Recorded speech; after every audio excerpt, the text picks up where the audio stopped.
What's going on, everybody? Welcome back to another edition of the Dolphins In Depth podcast. I'm Daniel Oyefusi. What happened there, shirt? Woo! That is David Neal. Thanks so much for tuning in. Quick reminder before we start, make sure to subscribe to the Miami Herald YouTube page, like, share, comment, as well as subscribe to the Miami Herald. Ladies On and the gentlemen, website. yes, do that. We get sports. We get other stuff. We got everything. We We got, got everything. we got plastic surgery deaths. We got, We got it all. we got big snakes. We got it Gators. all. Haiti. Everything you can imagine, we got it.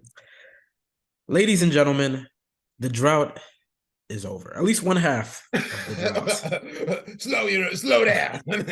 One half of the drought. I have to correct myself. Your Miami Dolphins are back in the NFL playoffs. The Dolphins, they took care of business last Sunday. 11-6 win over the New York Jets at home, Hard Rock Stadium. They took care of the first half of business. On the other half, they got the help that they needed. The Buffalo Bills took care of the New England Patriots.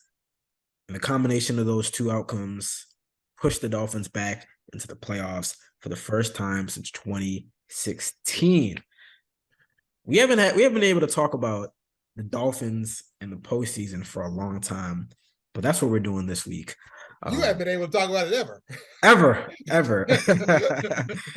But the Dolphins, we haven't been able to talk about it since 2016. Yeah. You know, some of us were around in 2008, and before that, you got to go back to like the Clinton years. But I ain't talking George. But yeah, the Dolphins are back in the dance as the AFC's number 7 seed. And in their first playoff game in a while, I mean, they're going to be facing an opponent with which they're well acquainted. They're heading back to Buffalo Orchard Park to take on the Bills, the number 2 seed on Sunday, 1 p.m. CBS. I'm excited for that game, and I'm sure all of you are as well. But that game, I mean, there's a lot of question marks surrounding that game, and we're going to get into all of that, starting with, of course, the most important question, development, uncertainty. Who is going to start at quarterback for the Miami Dolphins? Now, obviously, starter Tua Tagovailoa has missed the last 2 games in concussion protocol. He didn't play against the Patriots, didn't play in the regular season finale, although the Dolphins were able to take care of business. It was tough, but they got there. they took care of business, and it was down to the last second, but they got there behind Skylar Thompson last Sunday. But Mike McDaniel on Monday said that there's been no update to the status of Tua while he's in concussion protocol. He said he's hoping to get some more clarity on Wednesday regarding his status, but by all indications, he's still in the early stages of that 5-step process to return. We all know if Tua can play. I mean, he finished the regular season as the league's highest rated passer. He's the leader, the captain of this team, of this offense. But if he cannot play, then we kind of look back to whether it's going to be Skylar Thompson, Teddy Bridgewater. Teddy Bridgewater obviously backed up Skylar Thompson last weekend because of that dislocated pinky on his right throwing hand. But he continues to get better, and the assumption is that if healthy, if he can make all the throws, the Dolphins would roll with the veteran. But again, it's a lot different than rolling out there with your starter. The question is, though, if Tua is medically cleared, should he play? Now, I know ever since he was diagnosed, really with his first concussion, that was a big point of contention, of talk, of discourse from a lot of people. This is obviously the second diagnosed concussion that he's had this season, the third suspected head injury dating to week 3 when he bumped his head, was evaluated for a head injury and came back in. We know what happened. An investigation, rule changes, all that good stuff. But Tua came back, played very well up until, this late season stretch where the Dolphins went 0-4 in the month of December. And then obviously that was capped by him hitting his head, and the day after the Green Bay Packers game on Christmas Day, being diagnosed with this second concussion this season. This second kind of development with this second concussion has been a lot more different than the first one. I mean, I think that there was a little more transparency in terms of where exactly he is in the protocol. Haven't got as much updates from Mike McDaniel. He said, I'm just focusing on today and today only. Once he gets cleared, then we'll start to think about his status. But again, this is the Dolphins' first playoff game in 5-6 years. I think there's a lot of people just wondering, is there any possible chance Tua can come back? Even before the Dolphins clinched this playoff berth, I mean, there was a lot of discussion about when that timetable may be and whether he should return. We all know, what happens, what comes with head injuries, the likelihood of sustaining another head injury as Tua did this season. And there are a lot of people saying Tua should just shut it down for the rest of the season. And I think that when he does at some point become medically cleared, I mean, that's going to be a legitimate question. Like, if he gets cleared this week and he gets a week of practice, do you put him out there knowing that he just was recently diagnosed with a second concussion? Or do you kind of just shelf it and be safe? I mean, I tend to say, and this is very tough because head injuries are a little bit different from, if you're dealing with a shoulder injury or, you're dealing with a knee injury. I mean, we know that at times when you do sustain those concussions, you're more susceptible to sustaining another one. So it's a little different than, if Tua was dealing with a knee injury, with a shoulder injury, and you're like, hey, okay, well, here's the percent risk of, damaging it further or, re-aggravating the injury. I mean, it's a little different there, but I tend to think, and I think that the Dolphins will operate the same way, whereas like they're just going to follow the medical professional. So when Tua was first diagnosed with that concussion, Mike McDaniel said, hey, I'm going to put him out there until he's clear. Once he's cleared, all right, then we're good to go.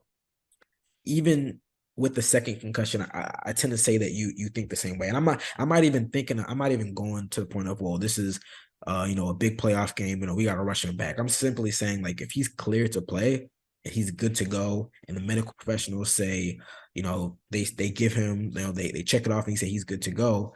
I think you put him out there if he gets that week of practice and he's ready to go. I mean, I think, looking back to the first time he came back from the concussion and what the doctor said, I mean, he said the doctors told him that he has no chance of, sustaining another head injury as compared to anybody else. Obviously, we know that. I thought that was kind of a weird comment in the sense of, like, we know what happens with concussions. Like, you do kind of sometimes become susceptible to other ones. But again, I mean, if he has the medical clearance and they say he is safe as it is, I mean, there's always going to be a risk with head injuries. I mean, that's simple matter of fact, and we're not downplaying that. But, if Tua gets that clearance and the medical professionals say that he is quote unquote safe to proceed with practice and play, I think you put him out there. There might be some rust from a strictly football standpoint, as we saw when he came back against the Steelers.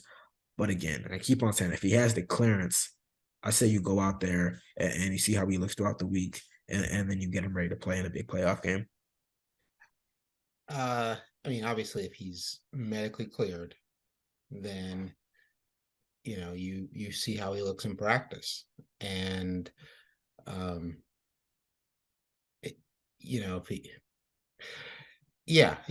he's medically cleared and you see how he looks in practice, if he looks okay, you put him out there.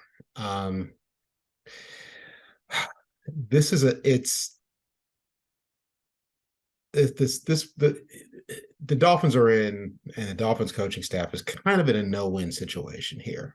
Yeah. Or it's not a no-win situation. It's just it's kind of, it's like shooting. It's like in Star Wars when they're shooting at the thing at the end, when you got to just hit it just right, because to blow up the Death Star, because if you're cautious and you hold him out, and then you go with Skylar Thompson, which you're losing, you're done. I mean, Skylar Thompson he couldn't get in the end zone against the Jets at home, with the playoffs on the line. You think that offense is going to put up enough points against Buffalo in Orchard Park to have any shot? No. You go with Teddy. Teddy's got the pinky problem, and it always kills me how the lower on the arm you go, the bigger the problem is, because it might be just your pinky, but that's the way you hold the ball and everything. That's just everything. And so if somehow Teddy can go, then you have a narrow shot. Like if you play Tua and you don't win, and he takes a little bit of a beating,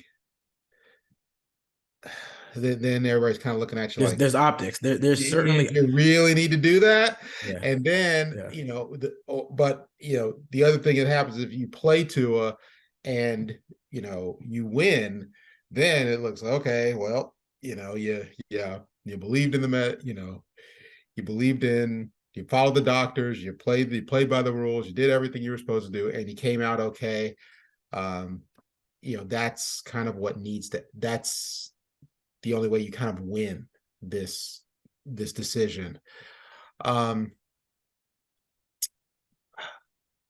Look, it's the playoffs. Anything can happen, and let's be frank. While everybody can say they're concerned about Tua's health, and Tua's health is paramount, and yes, he is it's going to sound very, very cold, but it's very, very. I guarantee you, this is how they're talking about in front offices. He is a commodity. He is their quarterback if they believe he's their quarterback for the future, he is a commodity to them. He is a commodity they need to take care of. So I'm sure there's discussion of, yeah, do we really need to roll the dice here with this valuable commodity on a game that, with everything else going on with this team, it looks like you've got a slim chance of winning. Do you need to put those chips on the table, or do you just say, okay, look, let's get it together, let's never mind, let's see what we can do, hope Teddy can go. If he can't, well, okay, fine, let's hope for the miracle with Skylar, and if we don't get it, fine, let's come back next year. We're 9-8. We're 9-8 and don't have to go on the road to Buffalo. And if we somehow escape that, then we got to go on the road to where? Kansas City. Right. Right. How many miracles, can we expect out of the rookie with the rookie 7th-round pick at quarterback? Yeah. So that conversation might also be going on, and it should be going on, because this is an ongoing, this is a team hopefully with a future. So, and this is a quarterback with, you hope, a future. So you got to kind of bring that into it. And this is a quarterback who you have a lot of time and money tied up in. So, like I say, there's not a good decision here. Just unless Sky looks terrible in practice and Tua looks great, and and Teddy just can't go. Yeah. Teddy flat can't go, which entirely possible. Again, if it was on the non-throwing hand, Teddy'd be able to go. On the throwing hand, you got problems, and Teddy doesn't have the best. He's not sitting there with a howitzer at the end of his arm, hanging off his right side as it is. So I think you would look at that. I would look at practice, unless, like I said, unless Skylar Thompson looks just absolute abysmal and Tua looks great. Even if he's cleared, I'd say, Let's err on the side of caution. let's go with the kid. And hey, if you get out of it this week, if Skylar Thompson pulls off this miracle, or somehow win that game, okay, then maybe you say, okay, look, let's pull Tua out. We've given him another week after the clearance, give another week of practice, then you go with it. I think that's the way I look at it, and that's how I'd look at it it's from a kind of a practical standpoint of long term. Is this your guy? Do you really want to risk him in a, if not high risk, kind of medium risk, low probable reward. You know, in sports, I always say, know who you are, know where you are, and know who your opponent is. And those are just it sounds very basic, but too often teams and managers, coaches, players, that's where they make their mistake. They don't know who they are, and they don't acknowledge who they are and where they are, and they don't acknowledge kind of who they're going against, or and acknowledge it in the way of the strengths and weaknesses. Sometimes sometimes there were times you see things happen during games, and you're going, you do realize you can take him, you can punk that guy, right? You realize you can little boy him, so I think if you're the Dolphins and those three things honestly, and you do that honest analysis, you go, not now, not now, not in this situation. Yeah, I'm sure. As McDaniel said, I mean, they're kind of taking it day by day. If Tua is not cleared, he's not even thinking about his return. But there's no doubt that has to be in the back of his mind, Chris Greer's mind, a lot of the higher ups who are kind of going to be discussing whether it is right if he gets cleared to bring him back. And I'm sure, obviously, again, the magnitude of the situation and the game coming up, and the fact that they have played this team very tough, and they think that with Tua in the lineup, they have a really good shot. I'm sure that all plays a big role in kind of the whole thought process. But again, Tua still hasn't been cleared yet. McDaniel said he wants he's hoping to get more clarity on his status on Wednesday when we'll speak to him, and we'll definitely have updates there. We're going to take a short break, but when we come back on the side of things, we got to still discuss this game, whether or not Tua does play. Is there any chance the Dolphins can pull off the upset? We're going to discuss that in all areas, all facets of this game. So stay locked with us. What's going on, everybody? Still here on the Dolphins In Depth podcast with David Neal, talking all things Dolphins. Now, in the first half, we discussed Tua Tagovailoa's pending, maybe expected, possible return for the Dolphins. First playoff game in several years against the Bills on a Sunday. 6 years. I mean, that's several years. That's an eternity in football. Several. No, it's been several since they won a playoff game. Hey, 6 years in the NFL is like 2 generations. That's a long time. But that's a long kickers, time. Yeah. But regardless, whether Tua can or cannot play, the Dolphins will be taking their best, or what they have, up to New York, to Orchard Park, to face the Bills, a Bills team who they split the regular season meeting with in week 3 down here in Miami Gardens. They came away with a big 2-point win. That was that was really their coming out party. Like, we're here, 3-0 start, beating their arch rival. A couple months later, they return to New York to face the Bills as a reeling team, coming off 2 straight losses, some struggles with Tua in the offense. And it was kind of a bounce back game for the Dolphins. There were a lot of questions about how they're going to do in frigid temperatures, snow, cold weather, winds, all that. Snow wasn't really much of a factor to the end of the game, but nonetheless, Tua actually played very, very well. Threw for about 200 yards, 2 touchdowns, but the Buffalo did come away with the last-second win on a game-winning kick. So again, they split the regular season meeting 1-1, 1-1. The Bills are obviously won the division. But I think that this is a Dolphins team that, as I said before, if Tua plays, I mean, they have a lot of reasons to be confident, especially because of that second matchup.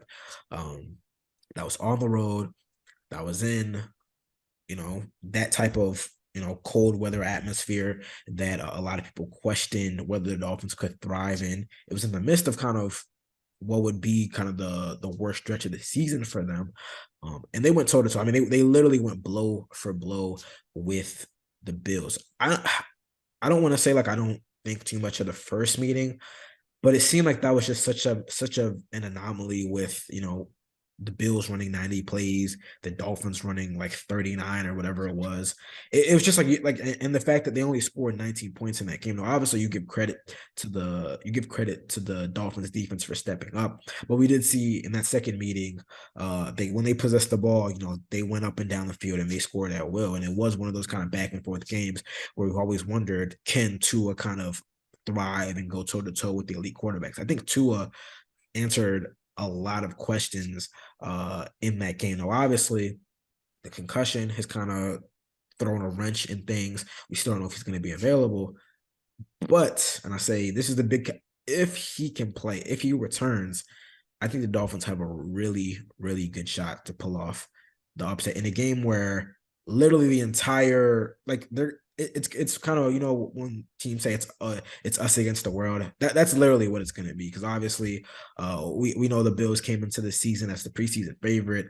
They have the storyline kind of working out for them with we all saw what happened in their first game since Damar Hamlin's tragic cardiac arrest, them returning the opening kickoff. I mean, they're the feel good story, and everyone is if they don't expect the Bills to win, I mean, there's just a lot of support and people rooting for that franchise, as it should be. It's been great that everyone has kind of surrounded that franchise and that team has supported them.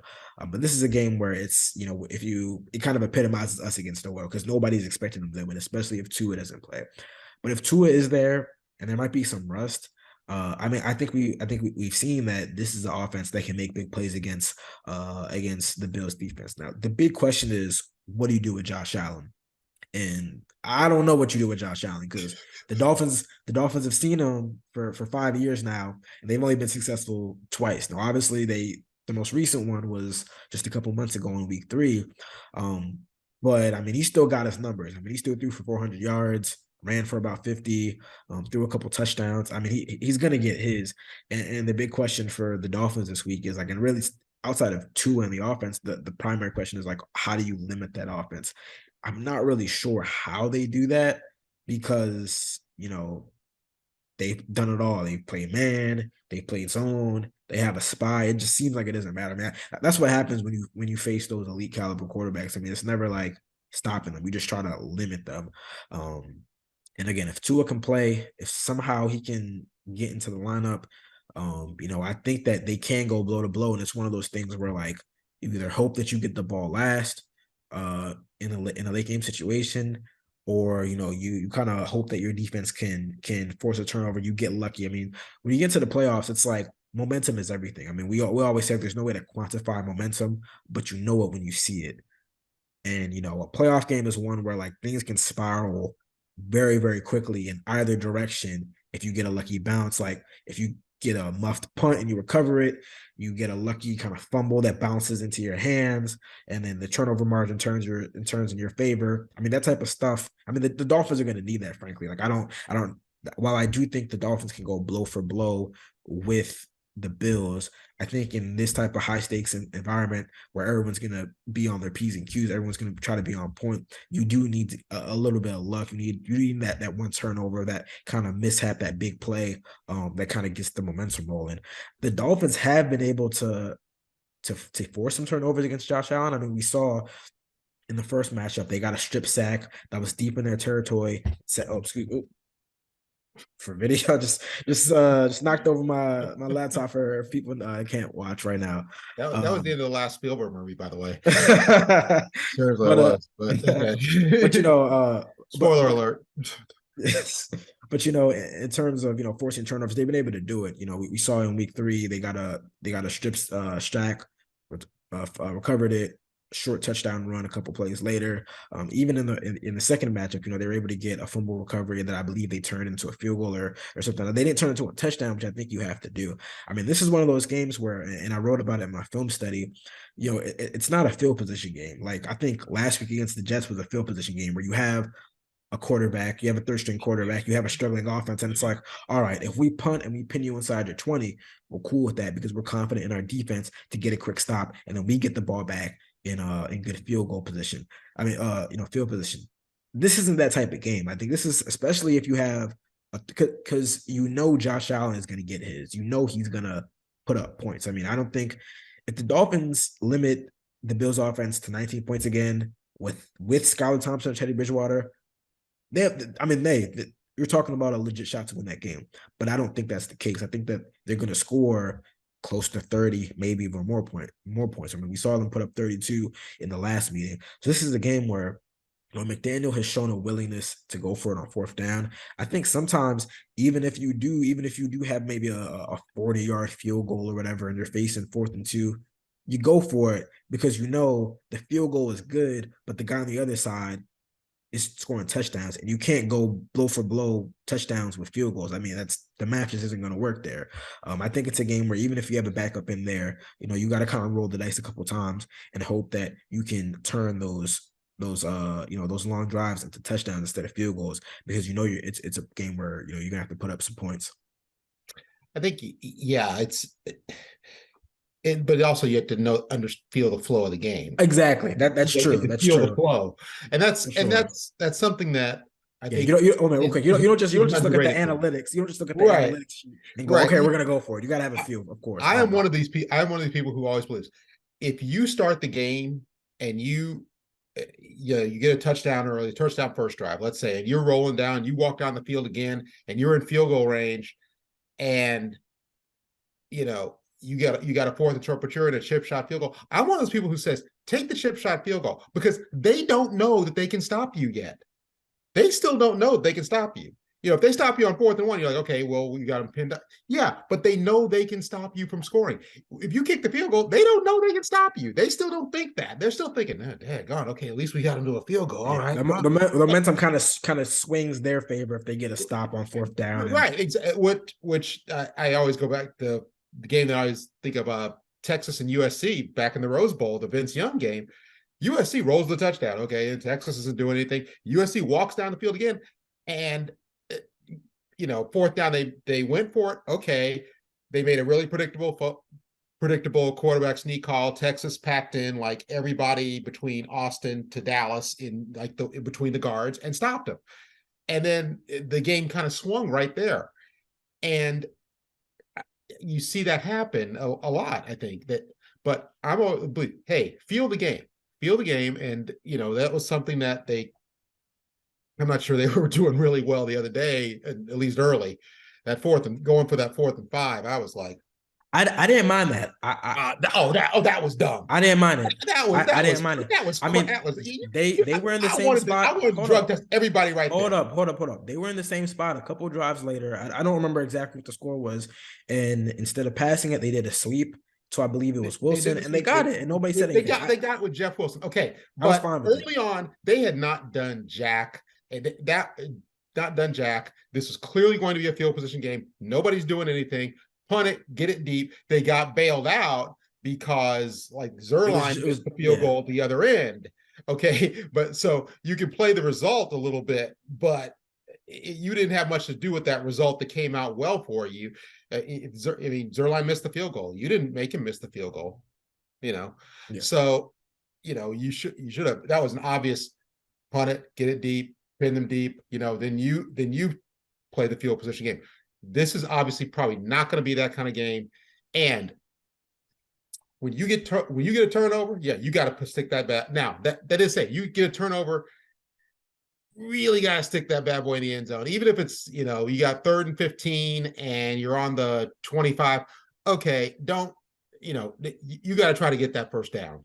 Don't sit there and think. Don't tell the guy, hey, we probably got a field goal here. Don't try. No, you got to try to get that first down. Don't play it safe and think you have the field goal. You have to get something more. I remember watching the Dolphins. This feels a little similar to the 2008 playoff game they were in against the Ravens, where you just knew the Ravens were better. But you're thinking, okay, they've got the Dolphins, maybe if a couple of things break their way, and they got an early fumble. And they only got a field goal out of it. And they moved nowhere and got a field goal out of it. And you just kind of felt like, yeah, that's not going to be getting it done. And, you could just feel kind of the air out of the place. I think they have, they one thing I think they definitely can't let happen is they can't let things snowball really early. And Buffalo snow, yeah, right. But I mean, the metaphorical snowball of this is a jacked up Buffalo crowd. It's the playoffs. Plus, you have recent events in Buffalo. But on top of that, everybody they're going to be ready to go, and everybody's the energy in that stadium is going to be flowing. You can't you can't you can't give up that opening kickoff touchdown. The special Like teams has like been a little like like tricky, so like the Patriots did yeah, just last week. I mean, yeah. you give up that touchdown. Okay, just say, okay, thank you very much. Don't waste everybody's time. Just get your butt back on the bus, back on the plane, head to Miami Gardens, have the meetings that night, and let's finish it up. Because they're not coming back from that. They're not coming back from that. They're not coming back from they can't have the special teams faux pas. They can't, and goof ups and the big stuff happen early. They can't, you know, they just can't get down. I see this bit, if they want to go back and forth, that's fine, but they can't, they have to go back and forth. They can't take, the combination of shots because they're going to get knocked out. Yeah, they're going to look up and they're down 17. Yeah. And this game's going to be pretty much over. Then they're going to start doing some things that they don't want to do, and it just, the pass rush, the Bills pass rush gets going. The Bills might even occasionally run the ball, and that's the one thing that I think might play in the Dolphins' favor is that just the Bills match up offensively well against the Dolphins' weakness. They don't run the ball well. The Dolphins stop the run very well. They don't run the ball well, but it does put a lot on Josh Allen. It really, really does. And he doesn't have many bad days, Especially but in the postseason, but recently, yeah. but you never And know. yeah, some days, sometimes it's just not your day. Things just don't go right. You miss open receivers, you overthrow things, you're too jacked up, you can't get things going right, and then suddenly you look up and it's a game in the fourth quarter when you're thinking, why are we still here? Or we should be decisively better than this team. And you start having a lot of doubt, and you start playing with that doubt. The Dolphins need something good to happen early, and I mean, and they need a couple good things to happen early. Nice long drive for a touchdown. Obviously turnover, a turnover, a stop on a fourth down. Stop the Bills on fourth down. That's that you need something to kind of take the energy down. Because they're gonna be pretty jacked up too. They can, the Dolphins can feed on it too, but they need something to take the energy down, and then, and then they can, to where it's manageable, because we've seen this. We've seen this, over, often through the years, sometimes in Buffalo, sometimes in other stadiums, but you've seen it so often in the playoffs where, especially teams get going early and you got to kind of hang in there, and don't, don't lose it in the first, don't lose in the first 20 minutes. Yeah. At Um, least you know, give yourself a shot in the end. right. That's all you can hope for. And again, Yeah. it's all contingent. I feel like this is all contingent on whether Tua plays, because if I feel like the game flow and kind of the game plan kind of changes if Tua is in there. I mean, if Tua is in there, you kind of get to open up the playbook completely. You get to maybe be a little more aggressive in decisions and whatnot. If not, you got to kind of pick and choose your spots. It's again because we don't know what Tua's status is as of Tuesday night recording. This is kind of tough to say. I tend to think if Tua can't play, this is kind of one of those, like, I think the defense will come will come fairly prepared. I think we'll probably get something in between in between both regular season meetings. So I think they're going to hold them to 19, but maybe not 32 points. I know that game they were able to force a turnover, but they also gave up a late drive at the end of the first half. They gave up obviously the late drive to win the game. I think they'll make some plays, but obviously Josh Allen's kind of the X factor and he kind of erases all. You mentioned they don't have much of a run game, but he accounts for so much in the run game. And sometimes on the scrambles and design runs, sometimes you think you have him accounted for, and then you don't. The Bills' defense is one that, while very good, I keep on saying there's plays to be made. The question is whether Teddy Bridgewater or Skylar Thompson can. When Teddy was in there in week 17 against the Patriots, another really good defense, he moved the ball fairly well. I think the problem in week 17 was they didn't run the ball well. I mean, they were trying to run the ball early and often, and they just couldn't do it well. And Mike McDaniel was like, we wanted to stay out of third and long, da-da-da. I was like, I get that, but you got to run the ball well to to keep defenses honest. Skylar Thompson at least had the benefit of a really good run game in week 18. I think they ran for about 162 yards, 160 yards, the third highest total all season. It's going to be a little tougher because it looks like they're not going to have Raheem Mostert, who broke his thumb at the end of that game. It's unfortunate because he's played very, very well. He played very, very well against the Bills in that second matchup. Obviously, they're going to have Jeff Wilson this time around, and they didn't have him in the second meeting. But I mean, Raheem Mostert has become a really big part of this offense in terms of not only running the ball but catching the ball, kind of being a check down guy for these backup quarterbacks. If he's not in there, it gets a little tougher to run the ball. Also, Teron Armstead, he's missed the last 2 games as well. We don't know his status. If he's not in there, it kind of just makes life tougher on the entire offensive line. They're dealing with some other injuries with Brandon Shelley and whatnot. So there might be some shuffling. It is not a situation conducive to success on Sunday in a playoff game. It's not, but I think Tua is the big X factor. I mean, that's the big X factor for this entire game. If he's in there, things kind of change. I'm kind of making my prediction assuming he's not going to be in the lineup, but I don't know. I think that I'm not reporting. I just think there's a shot. I don't know. Just my gut feeling says there's a shot. I'll say this: if he returns to practice Wednesday, I think he'll play.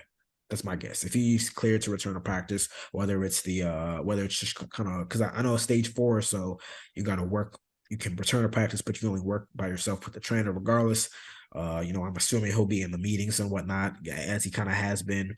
We were told, over the past couple of weeks. If he returns on Wednesday, I think he plays, and then that's the big X factor. But right now, I'll assume he's not playing. I'll say the Bills win 25-16, but I have the right to, amend my prediction based off of whether Tua plays. And if he does play, I'll say this: the Dolphins have a good shot to win that game. But if not, it's gonna be tough to let him. I think even if Tua plays, the Dolphins have problems in enough areas, and you get the Mostert injury is one of them. Special teams, another. That's that's an area where you need something extra other than just the punting advantage, which is nice, but you need something extra other than the punting advantage. Well, I was gonna say, one thing that just came to mind that I thought about when McDaniel kind of confirmed the severity of his injury is Mostert has been the primary kick returner. Haven't got a ton from him as far as kick returning, but I guess next up is Jalen Waddle. Obviously, a little more dynamic player.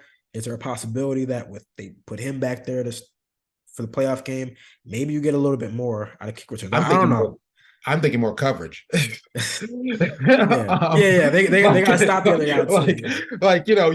You score, you're feeling good about yourself. All right, we're back. We're in this game. We're doing it all right. We're doing it. Okay.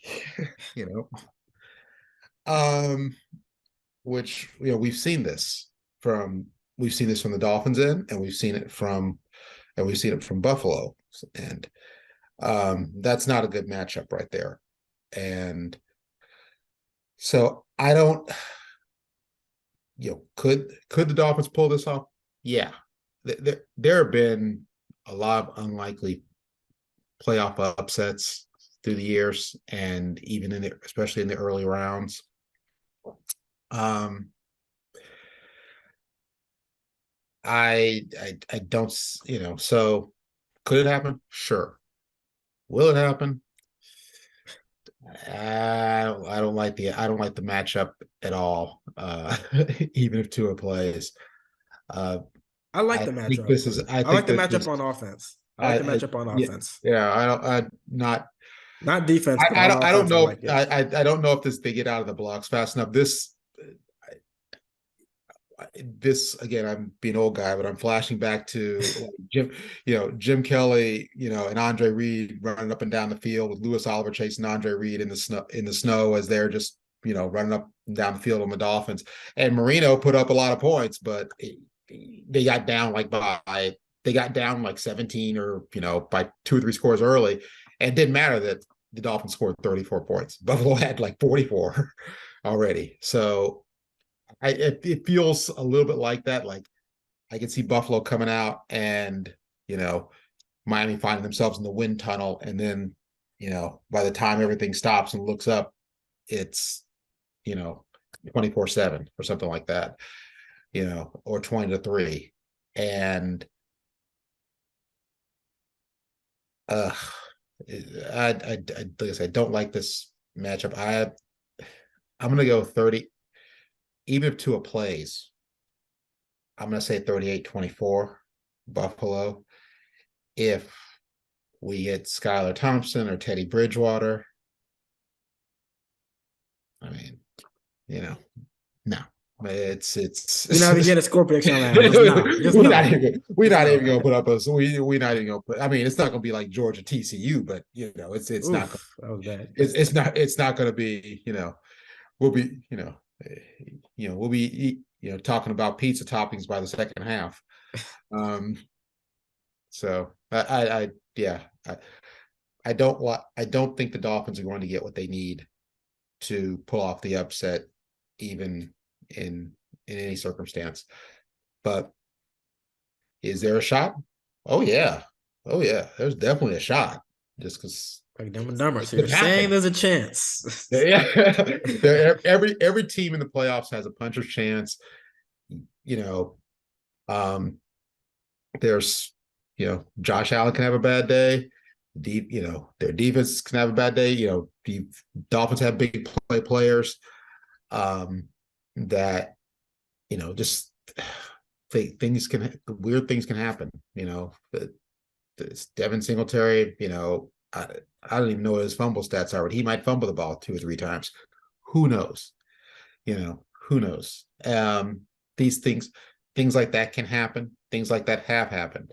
But if you're talking about what'll probably happen, yeah, I'm thinking the Bills, go out, win, get a decent size lead, and the Dolphins are playing catch up most of the way, or there's that one point, it's back and forth, and there's that one point in the game where there's things that the Dolphins don't trade. There's a special teams player too that they don't get. There's a driver to the Buffalo gets that the Dolphins don't get, and then the Dolphins are playing catch up, and so Gotcha. So that's what I think is likely to happen. But if not, hey, we'll be back here next week. I mean, I think we'll be back here regardless, but We will. Oh, we will. Oh, we are. Oh, we hey, are. man. Okay. All But season don't mean we stop working, but so we're back here talking about a game, and we're talking about the Dolphins' first playoff win since 2000 in 22 years. Almost as old as me. There are people on that roster who were not born. I'm sure when the I was Dolphins. gonna say Skylar Thompson even got it. I was gonna say I think he had to be corrected afterward. He was like, "Oh, what's he like? What's it been? 20-something years since we made the playoffs?" And later on, we're like, "Nah, it's been 20-something years since the team won a playoff game." So it's been a while, but it's definitely exciting to be talking Dolphins and playoffs. We're both going with the Bills this weekend, although I'm a little more optimistic if Tua plays, and obviously that's the big question mark, and we'll definitely be updating you on his status as the week continues. Well, that brings us to the end of another edition of the Dolphins In Depth podcast. I want to thank you guys as always for tuning in. As always, subscribe to the Miami Herald YouTube page, like, share, comment, subscribe to the Miami Herald. Got a bunch of great stories, a bunch of great coverage for the Dolphins' first playoff game since 2016. 2016. We'll be back next. Good job. You got that right. We'll be back next week to recap another weekend of Dolphins football. Win, lose, not tie, because there are no ties in playoff football. No tying in football. Yeah. In the playoffs, at least. But we'll see you next week. But hope you enjoy the game and take care. See you.